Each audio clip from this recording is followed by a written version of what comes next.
Hello friends, আসসালামু আলাইকুম everyone. নমস্কার, আদাব। আজকে আমরা পেপার টুর একটি পেপার ডিসকাস করব, যেখানে 15টি কোয়েশন থাকবে, একটি প্রপার সেট থাকবে। যদি আপনারা পেপার টু দিচ্ছেন তাহলে আপনারা পেপার ওয়ানের ভিডিওগুলো দেখতে পারবেন, কারণ পেপার ওয়ান আর পেপার টুর সিলেবাসটা একদম সেম। আর এখন তো পরীক্ষাও কাছাকাছি এসে যাচ্ছে, তাই আপনারা যদি 5x দিয়েও পারেন তাহলে পেপার ওয়ানের ভিডিওগুলো দেখবেন, কারণ সেখান থেকে আপনার কনসেপ্টটা অনেক মজবুত হবে। প্রত্যেকটি কোয়েশন কীভাবে ল্যাঙ্গুয়েজ চেঞ্জ হয়ে আসছে সেগুলি দেখতে পারবেন।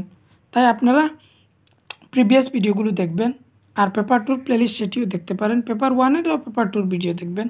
আজকে যে প্রথম কোয়েশন সেটি হচ্ছে, সপ্তম শ্রেণীর একজন শিক্ষক শিক্ষার্থীদের ভাষা দক্ষতা স্বাভাবিকভাবে পরিমাপ করতে চাইলেন। তাকে দিতে হবে, মানে ভাষার যে দক্ষতা তিনি পরিমাপ করতে চাচ্ছেন, তাকে কী জিনিস দিবেন? Multiple choice question, short answer type question, subjective type question, cloze test. Multiple choice কোয়েশনটাকে কনভার্জেন্ট থিঙ্কিং বলা হয়, আর যেটা সাবজেক্টিভ টাইপ কোয়েশন আছে সেটাকে ডাইভার্জেন্ট কোয়েশন বলতে পারেন। কনভার্জেন্ট থিঙ্কিং যখন আপনি অনেকটি কোয়েশন থেকে একটি কোয়েশনের মধ্যে আসবেন, অনেকটি অ্যান্সার থেকে একটি অ্যান্সার হতে হবে, সেটি হচ্ছে মাল্টিপল চয়েস বা কনভার্জেন্ট থিঙ্কিং। মাল্টিপল চয়েসের মধ্যে চারটির মধ্যে একটি সঠিক থাকবে, এই একটি আপনার চারোদিকে ঘুরে ফিরে একটির মধ্যে যেতে হবে। ভারতের প্রধানমন্ত্রী কি? নরেন্দ্র মোদী। এটাই আপনার বলতে হবে, তাই এটি হচ্ছে কনভার্জেন্ট থিঙ্কিং কোয়েশন। আর এটা যে সাধারণ বোঝাপড়ার জন্য এটা বলতে পারেন শর্ট আনসার টাইপ কোয়েশন। এটা যেমন একটা পাঠ পড়াচ্ছেন, আপনি পাঠ পড়ানোর পর যে বাচ্চাটা পাঠটা বুঝতে পারছে কিনা পারছে না সেটা জানার জন্য আপনি একটা প্রশ্ন জিজ্ঞাসা করতে পারেন, সংক্ষিপ্ত প্রশ্ন উত্তর, যে এই পাঠের কবির নাম কী ছিল বলো তো, বা এই ধরনের কিছু কোয়েশন। তখন শর্ট টাইপ কোয়েশন, এই কোয়েশন থেকে কোয়েশন আসে। সাবজেক্টিভ টাইপ কোয়েশন, যখন তিনি ভাষার দক্ষতা, তার যে কতটুকু দক্ষতা হয়েছে, সে কতটুকু অ্যাচিভ করতে পারছে, কোন জায়গায় যায় না যাবে, যখন সে সাবজেক্টিভ টাইপ কোয়েশন, বিষয়ভিত্তিক প্রশ্ন, যেমন একটা গরু দিলেন, গরু দিয়ে তুমি বিষয় লেখো, তখন সে কতটুকু ভাষা শিখতে পারছে, কতটুকু দক্ষ হয়েছে সেটা ভালোভাবে জানা যাবে, কারণ সে প্রপারভাবে অনেক সেন্টেন্স লিখতে পারবে, অনেক শব্দ লিখতে পারবে যা তার ভিতরে আসে, সেগুলি তখন তাকে বেশিরভাগ করে এক্সপ্রেস করতে পারবে।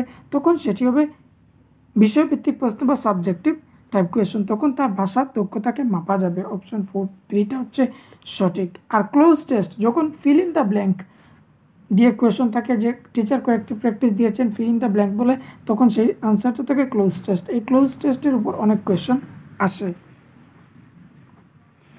কোয়েশ্চন নাম্বার 2, একজন শিক্ষক প্রথমে তার শিশুদের বর্ণ বা অক্ষরের সাথে পরিচয় ঘটিয়ে শেখান, মানে প্রথমে তিনি বর্ণ বা অক্ষর দিয়ে শেখান, তারপর ধীরে ধীরে তিনি তাদের ধ্বনির সঙ্গে সংযোগ স্থাপন করেন। প্রথমে অক্ষর আর বর্ণ এটার সাথে পরিচয় করেন, পরে তিনি সাউন্ড, ধ্বনি বলতে সাউন্ড, পরে তিনি সাউন্ডের সাথে সংযোগ স্থাপন করেন। তিনি অনুসরণ করেছেন সিচুয়েশনাল অ্যাপ্রোচ, এখানে তিনি কোনো রকমের সিচুয়েশন দিচ্ছেন না। স্ট্রাকচারাল অ্যাপ্রোচ, এখানে কোনো গঠনের কথা বা স্ট্রাকচারের কথা বলছে না। ফনিক অ্যাপ্রোচ, প্রবলেম সলভিং অ্যাপ্রোচ, এখানে কোনো ধরনের প্রবলেমও সলভ করা হচ্ছে না, প্রবলেম সলভিং অ্যাপ্রোচ হবে না। এখানে সাউন্ডের কথা বলছে, আর সাউন্ডের কথা যখনই আসবে তখন আপনি ফনিম বা ফোনোলজি, ফনিটিক্স এর দিকে যাবেন। তাই একটি সঠিক অপশন হচ্ছে সাউন্ডের সাথে ফনিক অ্যাপ্রোচ, সেটা হচ্ছে সঠিক। অপশন 3। কোয়েশ্চন নাম্বার 3, বাচন দক্ষতা ভাষায় কারিগর কৌশল অন্তর্ভুক্ত করে। বাচনের দক্ষতা কী কী জিনিস বা স্ট্র্যাটেজির মধ্যে কী অন্তর্ভুক্ত থাকে? উচ্চারণ, ব্যাকরণ ও শব্দাবলী, বার্তার সচ্ছলতা, ভাষা ব্যবহারের সামাজিক ও সাংস্কৃতিক নিয়মাবলী, হস্তাক্ষর, শব্দাবলী বা বাক্য, এগুলি বাচনের হস্তাক্ষরের দিকে যায় না। উচ্চারণ, কিভাবে আপনি উচ্চারণ করছেন সেটা আপনার স্পিকিং স্কিলকে ইফেক্টিভ করবে। ব্যাকরণ, গ্রামার আপনার স্পিকিং স্কিলকে ইফেক্টিভ করবে। শব্দাবলী, যে ওয়ার্ড বা ভোকাবুলারি, সেটা আপনার স্পিকিং স্কিলটাকে এফেক্টিভ করে তুলবে। তাই এটি সঠিক অপশন হচ্ছে অপশন 1। কোয়েশ্চন নাম্বার 4, যদি তোমার শ্রেণীতে একটি শিক্ষার্থী ডিসগ্রাফিয়া থাকে, একজন শিক্ষক হিসেবে তুমি কোন পদ্ধতি সবচেয়ে গুরুত্বপূর্ণ মনে করবে? মানে তোমার ক্লাসে একটা ছাত্র আছে যার ডিসগ্রাফিয়া আছে। ডিসগ্রাফিয়া বলতে যার লেখাগুলো চেনা যায় না, ইনলেজিবল, তাকে পড়লে বোঝা যায় না, তার লেখাটা হচ্ছে ডিসগ্রাফিয়া। এই ধরনের একটা ছাত্র আছে আপনার ক্লাসে, আপনি কি করবেন, তুমি এই ধরনের শিক্ষার্থীদের লিখন মূল্যায়নে অতিরিক্ত সময় দেবে, মানে তুমি তার লেখার জন্য অনেক সময় দেবে। অতিরিক্ত যে কোনো জিনিস নেগেটিভ। তুমি কেবল মৌখিক মূল্যায়ন করবে, তুমি শুধু তাকে অরালভাবে অ্যাসেসমেন্ট করবে বা মূল্যায়ন করবে। তুমি তাদের নতুন আবিষ্কৃত বানানটি গ্রহণ করবে এবং ব্যাকরণ ত্রুটি আগ্রহ করবে। তার যে নতুন নতুন আবিষ্কৃত বানান সেটা অ্যাকসেপ্ট করে দেবে, আর তার যে গ্রামার রিলেটেড ভুল থাকবে সেটা আপনি আগ্রহ করাবেন। শিক্ষার্থীদের নিজের মতো করে শিখতে ও লিখতে অনুমতি দিবে। তুমি তাকে তার নিজের মতো, সে যেভাবে পারে যেভাবেই করে তাকে অনুমতি দিয়ে দেবে। এটি হচ্ছে সবথেকে বেস্ট, কারণ বাকিগুলিতে নেগেটিভ যাচ্ছে, একদিকে না একদিকে নেগেটিভ যাচ্ছে। কিন্তু যখন বাচ্চারে সেন্টারে নেওয়া হবে তখন সেটি অপশন সব থেকে বেস্ট হয়ে যায়। শিক্ষার্থীদের নিজের মতো করে শিখতে ও লিখতে অনুমতি দেবে। অপশন 4টা হচ্ছে কারেক্ট।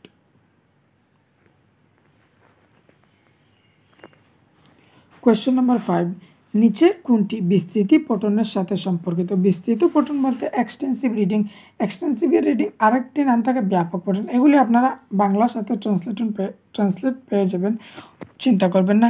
শিক্ষার্থীরা তথ্যের জন্য পুঙ্খানুপুঙ্খভাবে পড়তে শেখে, তখন সেটা হয়ে যাবে স্ক্যানিং। তারা মূল ধারণাগুলি নিষ্কাশনের জন্য সাবধানে মনোযোগ সহকারে পড়বে এবং কেন্দ্রীয়করণ হবে, এটা হয়ে যাবে ইন্টেন্সিভ রিডিং। তারা নিজেদের আনন্দের জন্য পড়বে এবং তার শিক্ষক প্রদত্ত সহায়ক উপাদান ব্যতিরেকে। এক্সটেন্সিভ রিডিং আনন্দের জন্য পড়া হয়, মনোরঞ্জনের জন্য পড়া হয়, প্লেজারের জন্য পড়া হয়। তাই এখানে যখন আনন্দের জন্য পড়বে তখন সেটা হবে সঠিক। তারা নিজেদের আনন্দের জন্য পড়বে এবং তার শিক্ষক প্রদত্ত সহায়ক উপাদান ব্যতিরেকে। আর স্বাভাবিকভাবে এটি উপলব্ধিমূলক, এটা এই অপশনের সাথেই ফিট করছে না। কোয়েশ্চেন নাম্বার 6, পঠন দক্ষতা মূল্যায়ন ক্ষেত্রে একজন ভাষা শিক্ষকের কোন বিষয়টি জোর দেওয়া উচিত? স্বরভঙ্গি যুক্ত করে সাবলীলভাবে পড়া। স্বরভঙ্গি মানে সুর, তাল, লয়ভাবে পড়ে, এইভাবে পড়াবেন। বিরাম চিহ্নের ব্যবহারে বিরাম চিহ্নটার জন্য প্রপার ব্যবহার করতে পারে, এটা ঠিক আছে। সঠিক উচ্চারণের পঠন, এটাও ঠিক আছে। উপলব্ধিমূলক পঠন, সবটি এক ধরনের শিক্ষা। অপশন 1, 2, 3 ঠিক আছে, কিন্তু ঠিক থেকেও সব থেকে বেস্ট যেটি আমাদের চুজ করতে হবে উপলব্ধিমূলক পঠন। যখন কোনো জিনিস পড়া থেকে সে কোনো কিছু উপলব্ধি করতে পারছে না, সে কোনো কিছু বুঝতে পারছে না, তাহলে তার পঠনটি সামঞ্জস্যপূর্ণ নয়, মানে তার পঠনটি হলোই না। যখন পর্যন্ত সে পঠন হলো অর্থ নির্মাণ পঠন, যখন অর্থ গঠন করতে পারবে, অর্থটা বুঝতে পারবে, উপলব্ধি করতে পারবে, তখন হবে পঠন সব থেকে বেস্ট। অপশন 4টা হচ্ছে সঠিক। কোয়েশ্চেন নাম্বার 7, অষ্টম শ্রেণীর একজন শিক্ষক শিক্ষার্থীদের ব্যাংকে যেতে বললেন এবং তাদের একটি অ্যাকাউন্ট খোলার নিয়মগুলি জানতে বললেন। মানে ক্লাস 8-এর একটা ছাত্রকে ব্যাংকে যাওয়ার জন্য বলা হয়েছে, অ্যাকাউন্ট খোলার জন্য বলা হয়েছে। এরপর তিনি অর্ধেক শ্রেণীকে এর উপর একটা রিপোর্ট লিখতে বললেন। এরপর যে ক্লাসের আধাগুলি ছাত্র আছে তাদেরকে বললেন একটি রিপোর্ট লেখার জন্য। বাকি অর্ধেক ব্যাংক অ্যাকাউন্ট খোলার নির্দেশগুলি লিখতে বললেন, আর বাকি যে আধা ছাত্র থাকবে সেগুলি ব্যাংক অ্যাকাউন্ট খোলার যে নির্দেশ থাকবে সেগুলি তারা লিখবে। তার শ্রেণীতে কোন আবেদন পদ্ধতি অনুসরণ করা? এই যে ক্লাস টিচার কোন আবেদনটা তিনি করেছেন? Constructivist approach, structural approach, theatre in education, natural method স্বাভাবিকভাবে যখন শেখানো হয়। স্ট্রাকচারাল, এখানে কোনো গঠনভাবে শেখানো হচ্ছে না, কোনো স্ট্রাকচার বা কোনো গঠন অনুযায়ী শেখানো হচ্ছে না। থিয়েটার ইন এডুকেশন এটি নয়।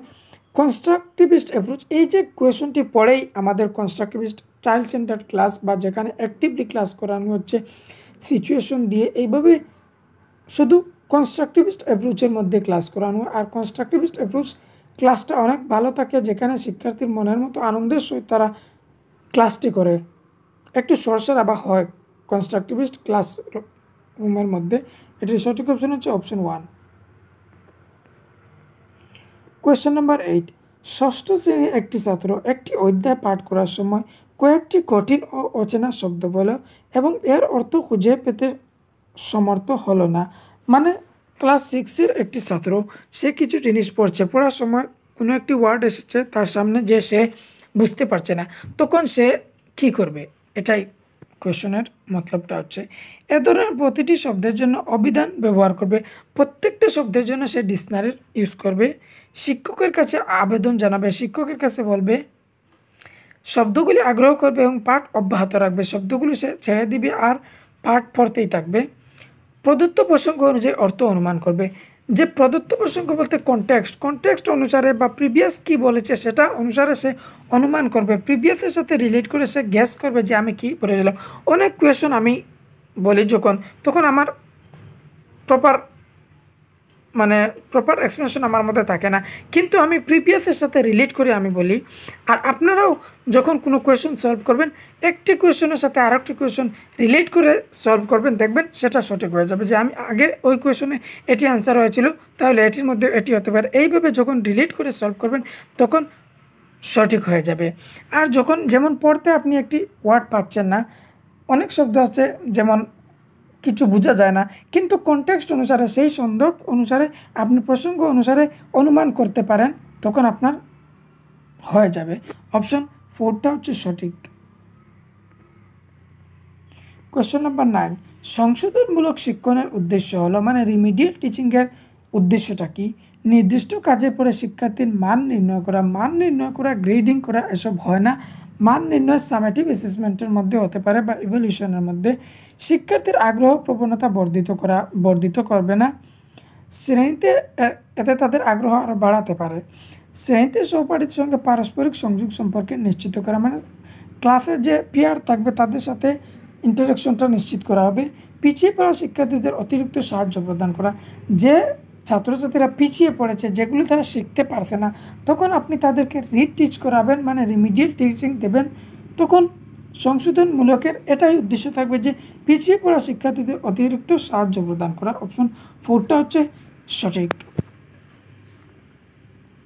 কোয়েশ্চন নাম্বার 10, শিক্ষার্থীরা উপন্যাস, খবরের কাগজ এবং শিশু সাহিত্য পত্রিকা ইত্যাদি পঠনে ব্যস্ত আছে। তারা কোন ধরনের পাঠ করেছে? Extensive reading, intensive reading, jigsaw reading, partner reading. Partner reading মানে পিয়ারের সাথে মিলেমিশে যেটা পড়ছে সাহিত্যে, সেটা হবে পার্টনার রিডিং। আর জিগসু রিডিং যা শিক্ষার্থীদের একসাথে কাজ করে এবং পাঠ্য বিষয় বা তথ্য পূর্ণাঙ্গভাবে বোঝার সুযোগ দেয়। একসাথে মিলে তারা কাজ করে আর তারা পূর্ণাঙ্গভাবে বুঝতে পারে, সুযোগ দেয়। এই পদ্ধতি পাঠটি বিভিন্ন অংশে ভাগ করা হয়, মানে ছোটো ছোটো একটা পাঠকে বিভিন্ন অংশে ভাগ করা এবং প্রতিটি অংশ আলাদাভাবে পড়ার জন্য শিক্ষার্থী দেওয়া হয়। আলাদা আলাদা করে শিক্ষার্থীরা পড়বে এবং এরপর শিক্ষার্থীরা তাদের পড়া অংশগুলির বিষয় একে অপরকে জানিয়ে দেয় এবং মিলিতভাবে পুরো বিষয়টি বোঝার চেষ্টা করে, সবাই একসঙ্গে মিলিয়ে বোঝার চেষ্টা করে। সেটা হচ্ছে জিগসো রিডিং, মানে আলাদা আলাদাভাবে প্রথমে দেখবে, তারপরে তারা মিলিয়ে সবার যে সেন্টেন্স থাকবে, সব পড়াগুলি থাকবে, একসাথে তারা মিলিয়ে বোঝার চেষ্টা করবে, সেটা হবে জিগসো রিডিং। ইন্টেন্সিভ রিডিং যখন ডিটেইল অনুসারে কোনো কিছু কাজ করবে। শিক্ষার্থীর উপন্যাস মানে শিশু সাহিত্য, চিলড্রেন লিটারেচার বা উপন্যাস বা খবরের কাগজ, এতে তারা আনন্দের জন্য পড়ছে। এখানে তিনটি অপশনের সাথে যাচ্ছে না, মানে বোঝাই যাচ্ছে যে তারা হয়তো আনন্দের জন্য পড়ছে, তাই এটির সঠিক অপশন হবে এক্সটেন্সিভ রিডিং। সাধারণত শিশু সাহিত্য কেন পড়া হয়? আনন্দের জন্য বা হ্যাপিনেসের জন্য বা প্লেজারের জন্য পড়া হয়, তাই এটি হ্যাপিনেস, প্লেজার, আনন্দ, উপভোগ এগুলি হয় এক্সটেন্সিভ রিডিংয়ের মধ্যে। কোয়েশ্চেন নাম্বার 11, পাঠ্যপুস্তক থেকে একটি অধ্যায় পাঠের পর একজন শিক্ষিকা শিক্ষার্থীদের দলবদ্ধ কার্যে গ্রুপ ওয়ার্ক বিভক্ত করলেন। একদল অধ্যায়টি বিষয় সম্পর্কিত লিখলো, আরেক দল মানচিত্র মাইন্ড ম্যাপ করলো, একদল প্রধান চরিত্রগুলির একটি চিত্রবৃক্ষ পিকচার ট্রি তৈরি করলো এবং আরও একদল অধ্যায়ের সারাংশ লিখলো। এই কার্য প্রক্রিয়া হবে শ্রেণীতে বিবিধ শিক্ষার্থীদের প্রয়োজন সরবরাহ করা, শ্রেণীতে শোরগোল সৃষ্টি করা। এখানে কোনো শোরগোল বা হাল্লা চিৎকার সৃষ্টি হবে না, এটা নেগেটিভ। এই কোয়েশনটা আমি এভাবে দেখাচ্ছি, এটা নেগেটিভ। এটি নিয়ন্ত্রণ করা মুশকিল হবে কারণ শিক্ষিকা তাদের সাহায্য করতে সমর্থ হবে না। কেন মুশকিল হবে? চাইল্ড সেন্টার ক্লাসের মধ্যে এইসব হয়ে থাকে, মাইন্ড ম্যাপ বা পিকচার তৈরি একটু সহসারা বা হয়েই থাকে চাইল্ড সেন্টার বা কনস্ট্রাকটিভিস্ট অ্যাপ্রোচ ক্লাসের মধ্যে এইভাবে হয়েই থাকে। তাহলে অপশন 3টাও হচ্ছে নেগেটিভ। শিক্ষণ সময়ের অপব্যয়, মানে এখানে যে সময় যেটা থাকবে সেটা অপব্যয় হবে, বেওয়াজা সেটা চলে যাবে সময়টা, এটাও নেগেটিভ। তাই 3টি নেগেটিভ, মানে আমি যদি এই প্রশ্নটা কিছু বুঝি না তাহলে এই আনসারটি বের হয়ে যাবে, অপশন 1টা হচ্ছে সঠিক। এইভাবে আপনারা মানে এতটুক ভিডিও দেখেছেন, আই থিঙ্ক এটা বাংলার পেপার 1 পেপার 2 মিলিয়ে আই থিঙ্ক 26 বা 27 নম্বর ক্লাস হবে। তাহলে এতটুকু আপনার আইডিয়াটা এসে যাবে যে আপনারা অপশন এলিমিনেট করতে পারবেন। যে এই যে কোয়েশনগুলো দেখার উদ্দেশ্য এটাই হচ্ছে যে আপনারা অপশনটা এলিমিনেট করা শিখবেন। কারণ আপনি যা পড়ছেন সেটা তো কখনো আসবে না, আসবে ঠিক, কিন্তু ল্যাঙ্গুয়েজটা চেঞ্জ থাকবে। কিন্তু যে আপনারা যখন এলিমিনেট করা শিখে যাবেন, মানে এতটুকু কোয়েশন দেখার পর 26 থেকে 27টি যখন কোয়েশন সলভ করে নিয়েছেন, তখন তো আপনার অটোমেটিক একই ডিসিশনের মধ্যে এসে যাবে যে আপনি এলিমিনেট করতে পারবেন। কোয়েশ্চন নাম্বার 12, অনুচ্ছেদ রচনা সম্পর্কে একজন শিক্ষার্থীকে প্রতিক্রিয়া জানানোর সময় শিক্ষিকা বললেন যে তুমি অনেক ব্যাকরণ সংক্রান্ত ভুল করেছো। এখানে তিনি উল্লেখ করতে চাইলেন শিক্ষার্থী যেমন কোনো অনুচ্ছেদ রচনা যে কোনো একটা জিনিসে লিখছে, তার জন্য শিক্ষার্থী কী করেছেন, তাকে ফিডব্যাক বা দিচ্ছেন ব্যাকরণ ভুল হয়েছে।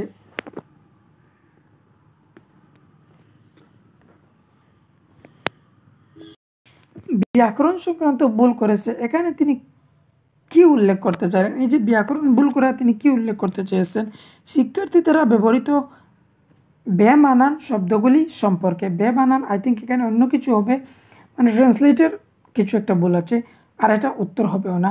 অনুচ্ছেদ বানান ভুল, কারণ আমরা কোয়েশনের মধ্যে কিওয়ার্ড পেয়ে গেছি। অনুচ্ছেদ বানান ভুলগুলি সম্পর্কে, যে বানান ভুল করেছে সে সম্পর্কে তিনি উল্লেখ করতে চেয়েছেন।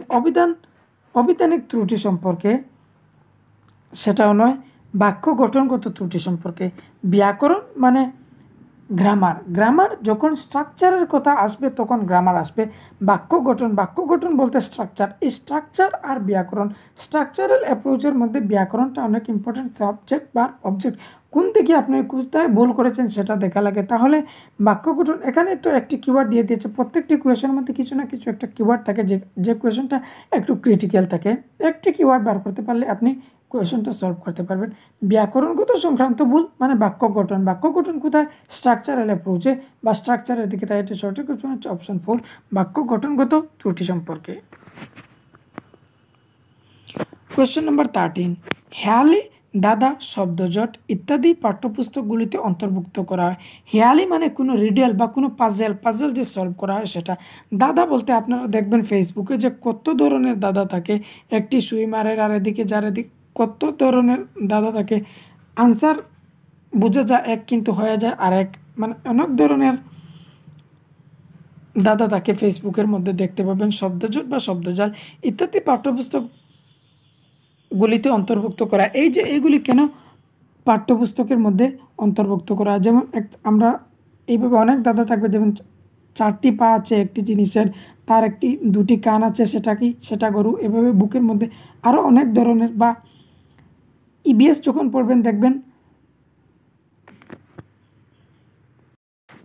ইবিএসের মধ্যে অনেক পাখির বিষয় নিয়ে দাদা আছে, প্রায় 7-8টি দাদা আছে। আর এই দাদা থেকে ইবিএসের মধ্যে অনেক কোয়েশন আসে যে मोर जैसी पंख, एभाবে কি सोने की जैसी ताज मेरी, इसी तरह से क्या एक दादा है, मैं भूल गए, बार्ड से रिलेटेड बहुत ही দাদা আছে। তাই এটা কেন অন্তর্ভুক্ত করা হয়?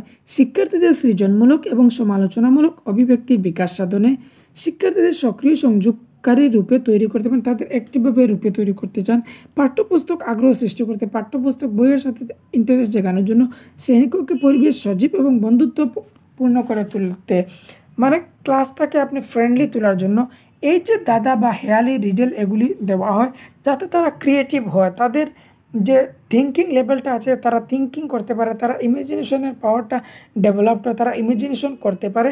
শিক্ষার্থীর সৃজনমূলক ও সমালোচনামূলক অভিব্যক্তির বিকাশ সাধনে এই যে ক্রিয়েটিভটা ডেভেলপ করার জন্য এগুলি দাদা দেওয়া হয়। কোয়েশ্চন নম্বর 14, নিচের কোনটি কবিতা পঠনের পূর্বকালীন পঠন প্রক্রিয়া, মানে প্রি রিডিং কোনটা? শিক্ষার্থী কবিতাটির মূল বিষয় অনুমান করার জন্য আলোচনা করবে, শিক্ষার্থীরা যৌথ কার্য করে এবং পারস্পরিক মিলেমিশে পাঠ করবে। এটা পূর্বকালীন নয়, এটা যৌথ কাজ করবে, মানে পড়া চলাকালীন এটা কাজ করবে। শিক্ষার্থী কবির জীবনী লেখে। কবির জীবনীকে আমরা যদি একটা পাঠ পড়ি, পাঠ পড়ার আগে কি কবির জীবনী লেখে নেব? এটা হচ্ছে না, মানে 2 আর 3 এমনি এলিমিনেট হয়ে গিয়েছে। শিক্ষক তাদের কবিতার সারাংশ সম্পর্কে অর্থপূর্ণ বাক্য গঠন করতে বলবেন। অর্থপূর্ণ বাক্য গঠন সারাংশ সম্পর্কে কখন হবে? তখন যখন আপনি কবিতাটা পড়ে নেবেন, তখন আপনি সারাংশটা বলতে পারবেন, অর্থপূর্ণ গঠন করতে পারবেন। মানে 3টি অপশন এমনি এলিমিনেট হয়ে গিয়েছে। শিক্ষার্থীরা কবিতার মূল বিষয় অনুমান করার জন্য আলোচনা করে, এটাই হচ্ছে প্রি রিডিং অ্যাক্টিভিটি। এই কোয়েশনটা আরও অনেক জায়গায় অনেকভাবে আসে, যে প্রি রিডিং অ্যাক্টিভিটি বা পূর্বানুমান এটা কি। আর এই যে পূর্বানুমান, এটাকে সক্রিয় শ্রবণ পদ্ধতিও বলা হয় না। এখানে পূর্বানুমানটা সক্রিয় শ্রবণের সাথে রিলেট করে কোয়েশন আসে, যেটা কি সক্রিয় শ্রবণ বা অ্যাক্টিভ লিসেনিং। পূর্বানুমানটা অ্যাক্টিভ লিসেনিং নয়। পূর্বানুমান হলো শ্রবণের আগে অনুমান করা, মানে এর আগে আপনি অনুমান করবেন বা প্রত্যাশা করবেন, যা সক্রিয় শ্রবণের অংশ নয়। এই কোয়েশন যে এখানে দিয়েছে পঠনের, আর আরেক জায়গায় কোয়েশন ছিল শ্রবণের। একটি প্রি রিডিং, একটি পোস্ট রিডিং, একটি while reading. Pre listening, while listening, post listening. Pre যখন আগে হবে, হোয়াইল যখন চলাকালীন থাকবে, আর পোস্ট যখন হয়ে যাবে লাস্টে সেটা। এটা সঠিক অপশন হচ্ছে কবিতাটির মূল বিষয় যেটা থাকবে সেটা প্রথমে তারা অনুমান করবে। টিচার ক্লাসে আসার পর অনুমান করার জন্য দিবেন। যেমন আমি ক্লাসটা শুরু করার আগে বললাম যে আপনারা প্রিভিয়াস ভিডিওগুলো দেখবেন, তখন আপনাদেরকে আমি একটু অনুমান জাগালাম যে আমি কী বিষয়ে বলবো বা কী জিনিস বলতে চাই, মানে আমি আপনাকে প্রথমে অনুমান করালাম। কোয়েশ্চন নাম্বার 15, পরীক্ষার জন্য একটি বিষয় পঠনে কোন পঠন কৌশল ব্যবহৃত? পরীক্ষার জন্য পড়তে চাচ্ছেন, তখন আপনি এক্সটেন্সিভ রিডিং করবেন, মানে আনন্দের জন্য পড়বেন। স্ক্যানিং করবেন, ডিটেল রিডিং করবেন, স্কিমিং করবেন। স্কিমিং জাস্ট উপর পড়বেন, জেনারেল আইডিয়া নেবেন। পরীক্ষার জন্য পড়ার সময় আপনি কি জেনারেল আইডিয়া নেবেন। ডিটেল রিডিং এটা ইন্টেন্সিভ রিডিং।